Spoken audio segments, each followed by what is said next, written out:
નમસ્તે વિદ્યાર્થી મિત્રો, આજે ધોરણ 12 પ્રકરણ 13 ન્યુક્લિયસથી સંબંધિત એમસીક્યુ આપણે કરશું, જે બોર્ડ માટે ખૂબ જ ઉપયોગી થશે ગુજરાત બોર્ડની એક્ઝામ માટે. અને તમને ખ્યાલ છે કે આપણે જે એમસીક્યુ નું સિલેક્શન કરીએ છીએ તે ગુજ બોર્ડ, ગુજ કેટ અને ગુજરાત બોર્ડમાં પૂછેલા પ્રશ્નોની ચર્ચા કરીએ છીએ, જે પ્રશ્ન પરીક્ષામાં આવી શકે તેવી સંભાવના હોય છે. 50% વેટેજ એક્ઝામનું જે છે એ એમસીક્યુ પર છે. તો આજે આપણે 12th બોર્ડ એક્ઝામના આઈએમપી એમસીક્યુ ની ચર્ચા કરશું. કાં તો એમસીક્યુ રિપીટ થાય, કાં તો તેનો લોજિક રિપીટ થાય. તો આજે આપણું પ્રકરણ 13 સેકન્ડ પાર્ટનું ન્યુક્લિયસ ચેપ્ટરના એમસીક્યુ ની આપણે ચર્ચા કરશું. સીએમ ફિઝિક્સમાં ઉપાધ્યાય સર માં આપનું સ્વાગત છે. પ્રશ્ન નંબર 1, ટૂલબાર. પરમાણુ દળાંક ખાલી જગ્યા ધરાવતા ન્યુક્લિયસ માટે ન્યુક્લિયોન દીઠ બંધન ઉર્જા લગભગ અચળ છે. તો આ પ્રશ્ન એક પ્રકારથી સબ્જેક્ટિવ પ્રશ્ન છે, જે તમને ખ્યાલ હોવો જોઈએ કે 30 થી લઈ અને 170 સુધી જે લગભગ બંધન ઉર્જા અચળ છે. અને અહીંયા આપણે એક ચર્ચા બીજી પણ કરશું. સૌથી વધારે બંધન ઉર્જા આયરન Fe ની છે.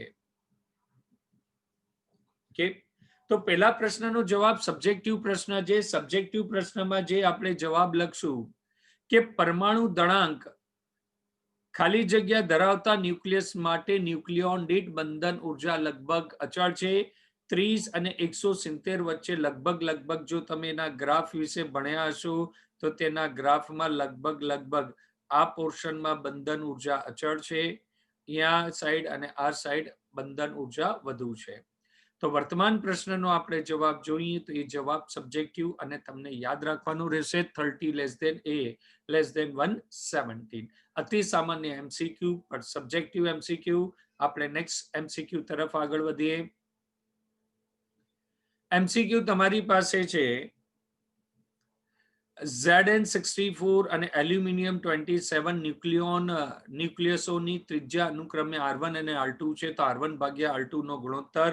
એમસીક્યુ ગુજરાત બોર્ડનો ફેવરેટ એમસીક્યુ. આ સૂત્રથી એ એમસીક્યુ આવે છે. ન્યુક્લિયસની ત્રિજ્યાનું સૂત્ર તમને ખ્યાલ હશે, R બરાબર R0 a⁻1/3. R0 અચળાંક છે, એટલે તમે કહી શકો ન્યુક્લિયસની ત્રિજ્યા ચલે છે a⁻1/3. આ પ્રમાણે ગુણોત્તર લઈએ તો R1 ભાગ્યા R2. R1 માટે એ થશે 64. તો બ્રેકેટમાં બંનેનો કોમન લઈ લઈએ, કેમ કે ગુણોત્તર જે થશે R1 ભાગ્યા R2 બરાબર A1 ભાગ્યા A2. બંનેનો પાવર એક જ છે, 1/3. તો આપણે કોમન પાવરનો ઉપયોગ કરી લીધો. 64 અપોન R2 માટે તમારું એ થશે 27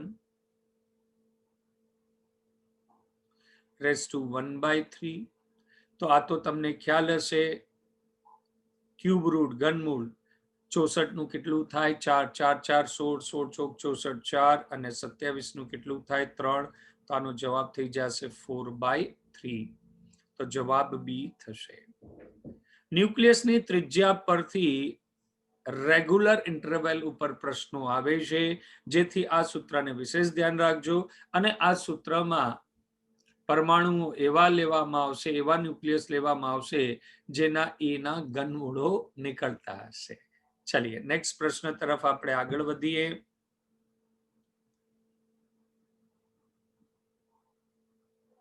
પ્રશ્ન નંબર 2 બાદ પ્રશ્ન 3. રેડિયો એક્ટિવ તત્વ માટે આ પણ એક સબ્જેક્ટિવ પ્રશ્ન છે. રેડિયો એક્ટિવ તત્વના સૂત્રો આપણે લખીએ તો tau half is equal two તમને ખ્યાલ હશે 0.693 અપોન લેમડા. અને તમને ખ્યાલ છે સરેરાશ આયુ ટાઉ ઇઝ ઇક્વલ ટુ થાય 1/લેમડા. એટલે તમે લખી શકો 1/ટાઉ is equal to 0.693 into tau. પણ આપણે ટાઉ બરાબર પૂછ્યું છે તો સેજ મેક્સ લગાવશું. આમ તો તમને રિલેશન ખ્યાલ જ હશે, પણ કેલ્ક્યુલેશન કરીએ. જે વિદ્યાર્થીઓને ક્રોસ મલ્ટીપ્લાય કરશું ટાઉ હાફ 1/0.693 લગભગ થતું હોય છે 1.44, એટલે 1.44 ટાઉ હાફ, એટલે આ જગ્યાએ આવી જશે 1.44, એટલે સાચો જવાબ આપણો ડી થશે. બંને રિલેશનને સંબંધિત એક પ્રશ્ન કે tau is equals two 1.44 tau half, અને તમને એસી સર્કિટમાં જે સૂત્ર યાદ હશે એ પણ યાદ કરાવી દઉં. VRMS is equals two VM/√2. 1/√2 ને સોલ્વ કરશો તો 0.707 આવશે, એટલે એ પણ એક પ્રકારનો MCQ થાય છે. આપણે આ ચેપ્ટરના નેક્સ્ટ MCQ તરફ જઈએ. MCQ number 4. રેડિયો એક્ટિવ રૂપાંતરણ સમથિંગ એક ઇક્વેશન આપી છે. એ ઇક્વેશનમાં રેડિયો એક્ટિવ ઉત્સર્જન પામે છે. તો વિદ્યાર્થી મિત્રો, આનામાં તમારી પાસે અલ્ફા અને બીટા થાય. અલ્ફા થાય તો તમને ખ્યાલ હશે, અલ્ફા એટલે હિલિયમ ન્યુક્લિયસ થતો હોય છે He42. બીટા નેગેટિવ હોય તો ઝેડ માં 1 નો વધારો થાય છે, અને બીટા પોઝિટિવ હોય તો ઝેડ માં 1 નો ઘટાડો થાય છે. પ્રથમમાં જો તો એ માં કોઈ ફેરફાર થતો નથી, એ માં ફેરફાર ન થાય તો કાં તો અલ્ફા હોય જ નહીં, બીટા નેગેટિવ હોય અથવા બીટા પોઝિટિવ હોય. Z+1 થાય છે, જ્યારે 1 નો વધારો થાય ત્યારે બીટા નેગેટિવ હોય, તો પહેલો આન્સર બીટા નેગેટિવ. તો દરેકનો જોશો તો દરેકનો બીટા નેગેટિવ જ છે. ખાલી ફરક ત્રીજામાં પડે છે. જો તમને વધારે પ્રેક્ટિસ હોય તો ત્રીજું પણ ફાઇનલ કરી શકો, પણ આપણે 1 બાય 1 જઈએ છીએ. એટલે પહેલું આપણું બીટા નેગેટિવ ફાઇનલ છે, જે 4માં છે. એના બાદ પાછું Z+2 થઈ ગયું. Z+1 થી Z+2 થયું, પાછું 1 નો વધારો થયો. 1 નો વધારો થાય તો સેકન્ડ પાર્ટિકલ પણ આપણી પાસે બીટા હશે. ચારે ઓપ્શનના પ્રથમ બે ઓપ્શન તો સમાન જ છે. ત્યારબાદ અહીંયા Z માં 2 નો ઘટાડો થયો. તો 2 નો ઘટાડો ક્યારે થાય? જ્યારે અલ્ફા કણનું ઉત્સર્જન થાય ત્યારે 2 નો ઘટાડો થાય. Z+2 માંથી Z બાદબાકી થઈ ગયું છે. Z+2 માંથી Z+2 બાદબાકી થઈ ગયું છે. Z+2 માંથી 2 બાદબાકી થઈને Z બચ્યું છે. એટલે ડેફિનેટલી ત્રીજો કણ અલ્ફા હશે.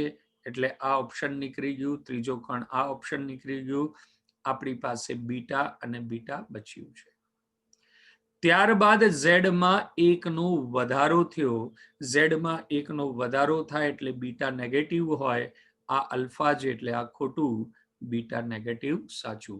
એટલે આપણો ઓપ્શન સાચો ડી થાય છે.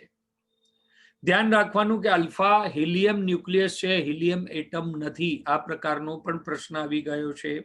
બીટા નેગેટિવ જ્યારે પણ ઉત્સર્જન થાય, ઝેડમાં 1 નો વધારો થાય છે. એ લોજિકથી 1 બાય 1 તમે ઓપ્શનને ફાઇનલ કરતા જાઓ. એક સાથે શોધવામાં કંઈક પ્રોબ્લેમ થાય. ઘણી વખત સ્ટાર્ટિંગના 2 થી 4 આન્સર આવી જતા હોય, એટલે એ ટ્રીક પણ આપણે ધ્યાન રાખવાની હોય છે. આપણે નેક્સ્ટ MCQ 5 તરફ જઈએ. MCQ 5માં 1 ગ્રામ રેડિયો એક્ટિવ તત્વ 2 દિવસના અંતે 1/5 ગ્રામ થઈ જાય છે. તો કુલ 4 દિવસના અંતે કેટલું દળ બાકી હશે? હવે જો તમારી પાસે દળનું હોય કે ન્યુક્લિયસનું હોય કે એક્ટિવિટીનું હોય, સૂત્ર તો તમારું જે ઓરિજિનલ સૂત્ર છે n = n0 e⁻ પરથી જ બનશે. તો એ પ્રમાણે દળનું સૂત્ર બનશે m = m0 e⁻ આ સૂત્ર ઉપર આપણે પ્રથમ કિસ્સા પર ચર્ચા કરીએ. પ્રથમ કિસ્સામાં 1 ગ્રામ રેડિયો એક્ટિવ તત્વ 1 ગ્રામ રેડિયો એક્ટિવ તત્વ 2 દિવસના અંતે 1/5 થઈ જાય છે. એટલે આપણી પાસે થઈ જાય છે 1/5 કેનો? m0 નો 1/5 ગણો ઇન્ટુ m0 e⁻ કેટલા દિવસના અંતે? 2 દિવસના અંતે. તો અહીંયા આવી જશે 2. એટલે તમે કહી શકો e⁻² is equals to 1/5, અથવા તમે કહી શકો e⁻ નો હોલ સ્ક્વેર, આમ તો મેથ્સના સ્ટુડન્ટને ફટાકથી સમજમાં આવે, પણ બાયોલોજીના સ્ટુડન્ટને ઇઝી કેલ્ક્યુલેશન સમજમાં આવે. જો બંનેનો ગુણાકાર હોય તો પાવરનો પાવર લખી શકાય, કેમ કે પાવરના પાવર હોય તો એનો ગુણાકાર થાય. હવે આનું સ્ક્વેર રૂટ લ્યો તો e raise to minus lambda is equals to 1/√5. આ આપણા પ્રથમ કિસ્સાનું તારણ, જેને આપણે યાદ રાખી લીધું. હવે આપણે જાશું સેકન્ડ કિસ્સા તરફ. તો કુલ 4 દિવસના અંતે કેટલું દળ બાકી રહેશે? તો 4 દિવસ માટે બનાવો તમે તો m 4 દિવસના અંતે m is equals to m0 e raise to minus lambda 4 થાય. કેમ કે સમય 4 થઈ ગયો, અહીંયા સમય કેટલો થઈ ગયો? 4. તો m is equals to m0 e raise to minus lambda નો પાવર 4. એટલે m બરાબર તમે કહી શકો m0 e raise to lambda e raise to minus lambda 1/√5 1/√5 ની પાવર 4. 5 અને 5 25. તો m is equals to m0 by 25. તો 4 દિવસના અંતે જે બનશે એ કેટલું બનશે? 1/25 ગ્રામ. કેટલું દળ બાકી હશે? 1/25 ગ્રામ. કેમ કે m0 આપણું કેટલું છે? 1 ગ્રામ. એટલે m0 બાય 1/25 ગ્રામ બનશે. વિદ્યાર્થી મિત્રો ખાસ ધ્યાન રાખજો કે આપણી પાસે સૂત્ર એક છે, n is equals to n0 e raise to minus lambda t. એ જ પ્રમાણે તમે લખી શકો m બરાબર m0 e raise to minus lambda t. એ જ પ્રમાણે I is equals to I0 e raised to minus lambda t પણ લખી શકાય. ઓકે, આપણે પ્રશ્ન નંબર 6 તરફ જશું. પ્રશ્ન નંબર 6 પાછું એવા જ પ્રકારનો પ્રશ્ન આવી ગયો. કેટલા કણોનું ઉત્સર્જન થશે? આમ મેથેમેટિકલી કરો તો ફટાફટ થઈ જાય કે યુરેનિયમ 23892 નો પારંપરિક ક્ષય થી પીબી લેડ 20682 અંતિમ નિપજ મળતી હોય તો અલ્ફા કેટલા અને બીટા? જો અલ્ફા માટે, બીટામાં તો ખાલી ઠીક છે x ઓફ a z માંથી બીટામાં ખાલી z બદલાય છે, અલ્ફામાં a અને z બંને બદલાય છે. તો આપણે યુરેનિયમ 238 માંથી આપણી પાસે કેટલા બચ્યા છે? ન્યુક્લિયોન 206. બાકી આપણે માની લઈએ કે x અલ્ફા પાર્ટિકલના 4 ઓછા થઈ ગયા. તો 238 minus 206 is equals two 4x. કેમ કે અલ્ફા કણનું ઉત્સર્જન થાય તો શું થાય? Helium nucleus 4 2. તો 4 ઓછા થશે. તો માની લઈએ કે અલ્ફા કણનું ઉત્સર્જન x થયું હોય તો આપણી પાસે 4x. તો ઉપર અહીંયા લેફ્ટ હેન્ડ સાઈડ ઉપર ન્યુક્લિયોનની સંખ્યા 238, રાઈટ હેન્ડ સાઈડ ઉપર 206 અને બાકી અલ્ફા કણના. આનામાંથી બાદ બાકી કરશું એટલે આવશે 32 બરાબર 4x. તો x બરાબર 8 આવશે. તો 8 વાળું ઓપ્શન 2 છે. એક તો એ છે અને બીજું આ છે. કેમ કે પહેલા અલ્ફા કીધું છે તો અલ્ફા 8 આપણી પાસે 2 છે. હવે 92 નો આપણે સરવાળો કરીએ. 92 માંથી આપણી પાસે બચ્યા કેટલા છે? 82. એનામાંથી તમારી પાસે બાદબાકી વાળા કેટલા અલ્ફા કણ છે? 2. તો અલ્ફા કણનું z કેટલું હોય? 2. તો 2x અને x તમારી પાસે કેટલું છે? 8. એટલે કેટલા થઈ જશે? 16. તો અહીંયા કેટલા થઈ જશે? 16 વત્તા બીટાના કેટલા થાય તમારી પાસે? y minus. અને સોલ્વ કરી લ્યો, જે આવે તે તમારો જવાબ. એટલે આ તમારી પાસે થઈ જશે 10 is equals two 16 minus y. તો y is equals two 16 minus 10. તો y ઇઝ ઇક્વલ્સ ટુ 6. તો બીટા કણ તમારી પાસે કેટલા હશે? 6. એટલે જવાબ એ થાય છે. ઘણી બધી મેથડ છે. ઇક્વિવેલન્ટ x ઓર y લઈને પણ કરો અને મેન્યુઅલી જો ગોઠવીને કરો તો પણ એ મેન્યુઅલી સંખ્યાને ગોઠવીને. આમ તમને જો આવડતું હોય, સ્પીડ સારી હોય તો આ MCQ માં આટલી વાર ન લાગે, પણ સમજૂતી સાથે આપણે એક્સપ્લેન સમજૂતી સાથે સમજી રહ્યા છીએ એટલે થોડુંક ન્યુમેરિકલની લેન્થ વધી જાય છે. આપણે નેક્સ્ટ પ્રશ્ન નંબર 7 MCQ 7 તરફ જશું. MCQ 7 માં પાછું એ જ આવ્યું છે બધું. રેડિયો એક્ટિવ તત્વ X નીચે મુજબ પારંપરિક વિભાજનો અનુભવે છે. ધીસ X પરમાણુ દળાંક, પરમાણુ ક્રમાંક અને પરમાણુ દળાંક 72 અને 180 હોય તો X4 માટે અનુરૂપ કયો થાય? તો આને જો કરવા માટે સૌથી પહેલા તો મારે, ઠીક છે, કેટલું આપ્યું છે 72 X નું 72 અને 180, તો 72 અને 180. હવે જો આનામાં બીટા બીટા અલ્ફા અલ્ફા, હવે આનામાંથી 2 અલ્ફા આવી ગયા આપણી પાસે, 2 અલ્ફા અને 2 બીટા. અલ્ફામાં ઉપર 2 માં બાદબાકી થાય તો 2 અલ્ફા જે 4 દુ 8 બાદબાકી થશે. ડિનોમિનેટરમાં તો કોઈ ફરક નહીં પડે, એટલે તમારા 180 પરમાણુ દળાંક 180 માંથી 8 બાદબાકી થશે એટલે બચશે 172. પરમાણુ ક્રમાંક અને પરમાણુ દળાંક, દળાંક બીજા નંબર ઉપર છે તો 172 ના 2 ઓપ્શન છે. આ ઓપ્શન આપણા કેન્સલ થઈ ગયા. છતાં એક વખત ટ્રાય કરીએ.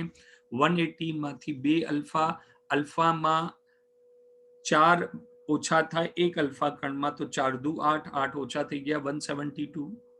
હવે 72 નો હિસાબ આપણે લઈએ તો 72 માંથી 2 અલ્ફા કણના બાદબાકી થઈ જશે. કેટલા બાદબાકી થઈ જશે? 2 અલ્ફા કણના 2 into 2 એટલે કેટલા થઈ જશે? 4. 72 minus 4 એટલે થશે 68. કેટલા થશે? 68. પણ 2 બીટા પાર્ટિકલ છે તો બીટા પાર્ટિકલમાં એકમાં 1 નો વધારો થાય તો 2 છે, 2 નો વધારો થશે એટલે કેટલા થશે? 70. ઓપ્શન ડી તમારું રાઈટ છે.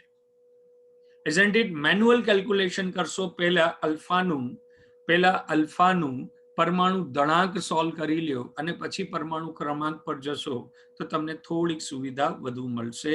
આપણે પ્રશ્ન નંબર 8 પર જઈએ. પ્રશ્ન નંબર 8 અર્ધાયુથી સંબંધિત પ્રશ્નો છે. ખૂબ જ ઈઝી પ્રશ્ન છે. 3 અર્ધાયુ જેટલા સમયના અંતે, યાની રેડિયો એક્ટિવ તત્વની 3 અર્ધાયુ પતી ગઈ છે તો રેડિયો એક્ટિવ તત્વની પ્રારંભિક એક્ટિવિટીના કેટલા ગણી હશે? જો પ્રારંભિક એક્ટિવિટી આપણે I0 માની લઈએ તો જ્યારે પ્રથમ અર્ધાયુ સમાપ્ત થાય ત્યારે તમારી પાસે એક્ટિવિટી બચી હોય અડધી, ત્યારબાદ બીજી અર્ધાયુ પસાર થઈ જાય તો એ થઈ જાય I0/4 અને ત્રીજી અર્ધાયુ પસાર થઈ જાય તો એ થઈ જાય I0/8. એટલે આને લખી શકાય I0 into 1/8 એટલે જવાબ તમારો થઈ જશે ડી. કે 3 અર્ધાયુ, તો 3 અર્ધાયુનો મતલબ થશે પ્રથમ અર્ધાયુ પછી અડધા બચશે, એના બીજી અર્ધાયુ પછી પાછા અડધા બચશે અને ત્રીજી અર્ધાયુ પછી અડધા બચશે. સોલેનો ડાયલોગ નહીં ગણો કે આધે ઇધર જાઓ આધે ઇધર જાઓ બાકી મેરે પીછે આવો, તો ત્રીજી અર્ધાયુમાં કઈ નહીં હોય. નહીં, એવું નથી. સોલેનો હકીકતમાં ડાયલોગ એવું હતું કે આધે ઇધર જાઓ, પછી જે બચ્યા છે એના અડધા અમની કોર જાઓ, બાકીના અડધા મારી પાછળ આવો. પણ કોમેડી શું થઈ? આધે ઇધર જાઓ આધે ઇધર જાઓ. એટલે પ્રારંભિકના અડધા અહીંયા જાઓ, હવે જે બચ્યા એના અડધા અહીંયા જાઓ, બાકીના અડધા મારા ભેગા છે. એવો આ પ્રશ્ન છે કે 3 અર્ધાયુ, પહેલી અર્ધાયુમાંથી અડધા જતા રહ્યા, બીજી અર્ધાયુમાં જે બચ્યા છે એના અડધા જશે અને ત્રીજી અર્ધાયુમાં જે બચ્યા છે એના અડધા જશે, ચોથી અર્ધાયુમાં જે બચ્યા છે એના અડધા જશે. આગળ તો તમે કહો કે સાહેબ બીજી અર્ધાયુ પછી તો કંઈ મળે જ નહીં, આધે ઇધર જાઓ આધે ઇધર જાઓ, બાકી જય હિન્દ નમસ્તે. ઓકે, જે બચ્યા છે એના અડધા. ઓકે, ચલો નેક્સ્ટ આપણે પ્રશ્ન નંબર 9 તરફ જઈએ. MCQ number 9. ન્યુક્લિયસની સરેરાશ ઘનતા અને પાણીની ઘનતા ગણી છે. હવે ધ્યાન રાખજો, આ પ્રશ્ન બહુ સરસ છે. સૌથી પહેલા તો એ ધ્યાન રાખજો કે ન્યુક્લિયસની ઘનતા એ પર આધારિત નથી. આ બહુ મોટો એમસીક્યુ છે, આધારિત નથી. ન્યુક્લિયસની સરેરાશ ઘનતા એ પર આધારિત નથી. આ આપણે ધ્યાન રાખવાનું છે. હાલાકી આનો ઉપયોગ આ પ્રશ્નમાં નથી થતો, પણ આ પ્રશ્ન નીટમાં પૂછાયેલો પ્રશ્ન છે કે એએલ ની આટલી ઘનતા છે તો એફઈ ની ઘનતા કેટલી હોવી જોઈએ, તો ઘનતા બધાની સમાન છે. અને જે ઘનતા છે ન્યુક્લિયસની જે ઘનતા છે એ છે 2 × 10⁻17. આ પણ એક પ્રશ્ન છે. ન્યુક્લિયસની ઘનતાનો ક્રમ પૂછવામાં આવે છે તો તમારો આન્સર થાય છે 10⁻17 ક્રમ 2. એટલે આ જે ઘનતા છે ન્યુક્લિયસની ઘનતા છે, પણ ન્યુક્લિયસની સરેરાશ ઘનતા પાણીની ઘનતા કરતા કેટલી ગણી છે, તો આને પાણીની ઘનતાથી ભાગ આપવો પડશે 10⁻3. તમને ખ્યાલ હશે 11th માં ભણ્યા છો ડેન્સિટી ઓફ વોટર 10⁻3 kg/m³. તો આને સોલ્વ કરશો તો કેટલી થશે 2 × 10⁻14. એટલે આનો જવાબ થશે બી. આની અંદર ઘણી વસ્તુ આવી ગઈ છે. ન્યુક્લિયસની સરેરાશ ઘનતા પૂછે તો ન્યુક્લિયસની સરેરાશ ઘનતા 2 × 10⁻17 થાય છે. ન્યુક્લિયસની ઘનતાનો ક્રમ પૂછે તો તમારી પાસે ક્રમ થાય છે 10⁻17. આ દરેક જે શબ્દ બોલું છું એ દરેક શબ્દ ક્યાંક ને ક્યાંક એમસીક્યુ બનીને પૂછેલા છે, પૂછાઈ જાય ચૂક્યા છે, રિપીટ થઈ શકે. ન્યુક્લિયસની ઘનતા એ પર આધારિત નથી. આ નીટમાં પૂછેલો પ્રશ્ન છે. તો ન્યુક્લિયસની ઘનતા એ પર આધારિત નથી. ન્યુક્લિયસની ઘનતાનો ક્રમ 2 × 10⁻17 છે. ન્યુક્લિયસની ઘનતાની વેલ્યુ આટલી છે સરેરાશ એવરેજ, તો એનો ક્રમ 10⁻17 થશે. અને વર્તમાન પ્રશ્નમાં ન્યુક્લિયસની સરેરાશ ઘનતા પાણીની ઘનતા કરતા, ઠીક છે, તો 2 × 10⁻14 ગણી છે, કેમ કે પાણીની ઘનતાનો ગુણા કરશો તો પાછું તમને 2⁻17 આવી જશે. ચલો, આઈ હોપ આ એમસીક્યુ થી તમે ઘણા બધા તારણો યાદ રાખશો. પરીક્ષામાં એ તારણો આવી શકે છે. એમસીક્યુ નંબર 10 તરફ આપણે જશું. એક એક સેમ્પલ રેડિયો એક્ટિવમાં T1 સમય x અને T2 સમય y છે. જો આ સેમ્પલ નમૂનો નહીં કહું કે એ નમૂનો ઉભો થા, સેમ્પલ સરેરાશ જીવનકાળ ટાઉ હોય તો T2 - T1 વિભંજન પામતા અણુઓની સંખ્યા કેટલી થશે?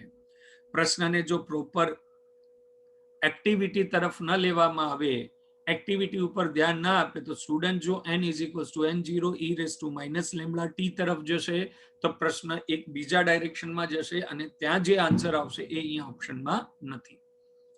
તો એક્ટિવિટીનું સૂત્ર આપણી પાસે ખ્યાલ છે, I = λn. I = λn. T1 સમય તમારી એક્ટિવિટી કેટલી છે? x. તો આપણે લખી લઈએ x = λ × n. Lambda activity x = n λ. n1 કરી નાખો. T2 સમય એની એક્ટિવિટી કેટલી થાય છે? y = λn2. T1 સમય નાનો હશે તો n1 મોટો હશે. જેમ જેમ સમય વધતો જશે T2 > T1 છે. જેમ જેમ સમય વધશે તેમ તેમ અવિભાજિત ન્યુક્લિયસની સંખ્યામાં ઘટાડો થશે. એટલે આપણે કહી શકીએ કે n1 > n2 હોય તો આપણે n2 - n1 ની બાદબાકી કરવાની હોય. તો અહીંયાથી n1 આમ તો મૌખિક બનાવી શકાય, પણ આપણે લખીને ચાલીએ જે n1 = x/λ અને n2 = થઈ જશે y/λ. તો n1 - n2 તો બચેલા પરમાણુઓની સંખ્યા કેટલી થઈ જશે? n1 માંથી n2 નું બાદબાકી થશે. n1 છે x/λ અને n2 છે y/λ. તો x - y/λ. પર પ્રશ્નને આપણે અધૂરો વાંચ્યો છે. જો સરેરાશ જીવનકાળ ટાઉ હોય તો સરેરાશ જીવનકાળ ટાઉ = 1/λ થાય. તો અહીંયા 1/λ ને તમે ટાઉ લખી શકો, x - y × ટાઉ થાય છે. તો તમારો સાચો જવાબ થશે બી, x - y into tau. Tau સરેરાશ જીવનકાળ, જેનું સૂત્ર ટાઉ ઇઝ ઇક્વલ્સ ટુ 1/લેમ્બડા. એ જ સમયે જો તમે સારા વિદ્યાર્થીઓ સારી પ્રેક્ટિસ કરવા માંગતા હો તો ટાઉ હાફનું સૂત્ર 0.693 અપોન લેમ્બડા લખી લેવાનું, જેથી મહત્તમ સૂત્રો રિવાઇઝ થાય. n is equals to n0 a raise to minus lambda T. એમ જેટલા મહત્તમ સૂત્રો લખશો એટલી ફિઝિક્સ તમારી વ્યવસ્થિત દોડશે.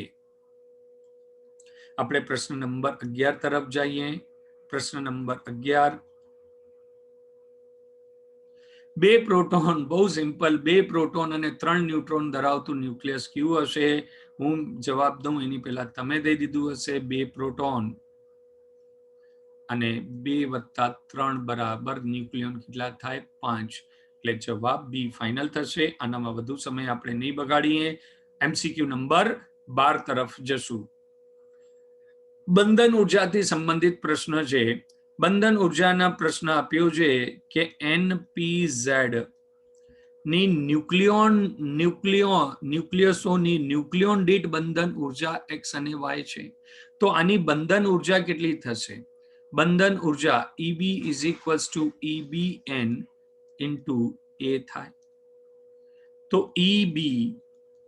EBN બંધન ઉર્જા પ્રતિ ન્યુક્લિયોન કેટલી છે?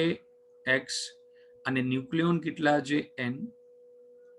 તો આની બંધન ઉર્જા થશે nx. તો અહીંયા આની બંધન ઉર્જા nx, આ પણ NPZ છે, આની બંધન ઉર્જા પણ શું થશે? nx. એટલે રિએક્ટન્ટની બંધન ઉર્જા થશે 2nx અને આની બંધન ઉર્જા કેટલી થશે? Twice NQZ. બંધન ઉર્જા is equals two binding energy પર ન્યુક્લિયોન ઇન્ટુ A. આની બાઇન્ડિંગ એનર્જી કેટલી છે? y. Q ની બાઇન્ડિંગ એનર્જી કેટલી છે? y. અને આના માટે કેટલું છે? Twice n. ઇન્ટુ કેટલું થશે? Twice n y. ઠીક છે. તો જે બંધન ઉર્જા થશે, પ્રક્રિયામાં શોષાતી ઉર્જા કેટલી થશે? તો શોષાતી ઉર્જા ટ્વાઇસ ny માઇનસ 2nx થાય. અને વિદ્યાર્થી મિત્રો ધ્યાન રાખજો, આ ત્યારે જ શક્ય બને જ્યારે x ગ્રેટર દેન y હોય, ત્યારે જ શક્ય બને. એને કન્ડિશન નથી નાખી, પણ ઉર્જા ત્યારે જ શોષાશે જ્યારે આની બંધન ઉર્જા અને આની બંધન ઉર્જા વધુ હોય, આની બંધન ઉર્જા ઓછી હોય, તો બંધન ઉર્જાનું શોષણ થાય છે. સ્થાયિત્વ માટે એ ઉર્જાનું ઉત્સર્જન કરશે તો જ એ સ્થાયિત્વ થાય, કેમ કે આ બધી લડાઈ સ્થાયિત્વ માટેની છે. અને કોઈ ન્યુક્લિયસ ત્યારે જ સ્થાયી થઈ શકે જ્યારે તેની બંધન ઉર્જા, એટલે એની અંદર રહેલી સ્થિતિ ઉર્જા, આપણે આપણી ભાષામાં વાત કરીએ, તે ન્યૂનતમ હોય. તેના વિશે આપણે ચર્ચા પછીના ન્યુક્લિયસ MCQમાં કરશું. MCQ નંબર 13 ઉપર જઈએ. MCQ નંબર 13 પાછી એ જ ન્યુક્લિયસ ઘનતા. વિદ્યાર્થી મિત્રો ખાસ ધ્યાન રાખજો કે આ સૂત્ર ગુજરાત બોર્ડનું ફેવરેટ સૂત્ર છે MCQ માટેનું. R is equals to R0 a raise to 1/3 ન્યુક્લિયસની ત્રિજ્યા. તો તમે આની પહેલા પણ આપણે કરી ચૂક્યા છીએ. એ ચલે જે 1/3. તો એલ્યુમિનિયમ 27 નો 3 હોય ક્યુબ રૂટ, એ આપી દે. 125 નો ક્યુબ રૂટ હોય 5 તત્વો. પરમાણુઓ ન્યુક્લિયસ એ જ પ્રમાણે સિલેક્ટ થતા હશે જેનું ઘનમૂળ નીકળી શકતું હોય. આની ત્રિજ્યા 3.6 FM છે, એટલે તમે કહી શકો કે R1 3.6 FM ફર્મી છે. તો R2 તમને શોધવાનું છે. A1 તમારી પાસે જે 27 અને A2 છે તમારી પાસે 125.